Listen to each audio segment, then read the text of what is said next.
ਅੱਜ ਦੇ इंग्लिश पंजाबी एक सौ के सज्जे ते आए मेरे नौजवान वीरों भैनों ते दर्गो,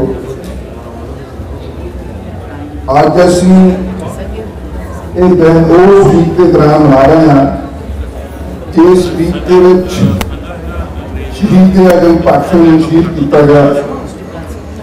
अज असी ये दिन उस वीक के दौरान मना रहे हैं जदों पांच नूं शहीद किया गया। अज की ये वीक उस दिन के दौरान मनाई जा रही है जदों साडे इस हफ्ते के दौरान शहीदां नूं बेचण की कोशिश की जा रही है। मैनूं बड़ी खुशी है जिथे असीं ये दिन मनाउंदे हां उहदे नाल नाल उन्हां शख्सियतां नूं सदा याद करते रहिए जिन्हां की बदौलत अज असीं इत्थे बैठे हैं, जिन्हां की बदौलत असीं अपने देश नूं भावें वधिया आज़ादी नहीं आज़ाद करवाया। अज उन्हां की बदौलत असीं इत्थे सारे इकट्ठे फिरदे हैं।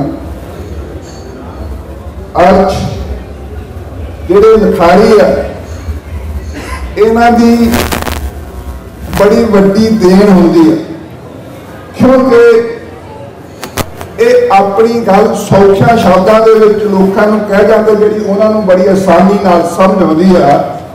तो क्योंकि इन्हां दी अपनी जुबान से दूसरे लोगों तो दूसरे लोगों के मुकाबले बहुत ज़्यादा कमान होती है। यही कारण है कि असीं कहते हैं कि ये साडी बोली नूं साँभ के रखते नाल ही सानूं इस गल की आस भी रही है कि जदों जिन्हां की बदौलत जिन्हां नूं असीं याद करते हैं अपने बजुर्गों नूं, जदों किते उन्हां की सोच नूं खतरा होवे उदों मेरे लिखारी वीर उस कलम नूं लिखण लगे डर ना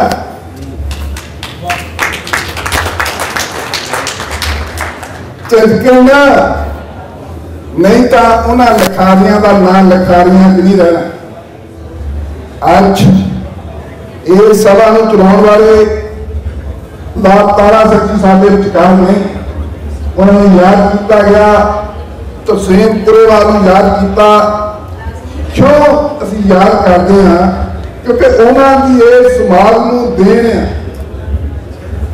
पिछले समय के दौरान जदों इस सोच नूं बदली बाबियां की सोच नूं खतरा होया तो लिखारियां ने अपना बनता रोल अदा किया। वो भी याद रहने हैं जेडे लिखारी उस सोच नूं निखार नहीं सके, वो भी याद रहने।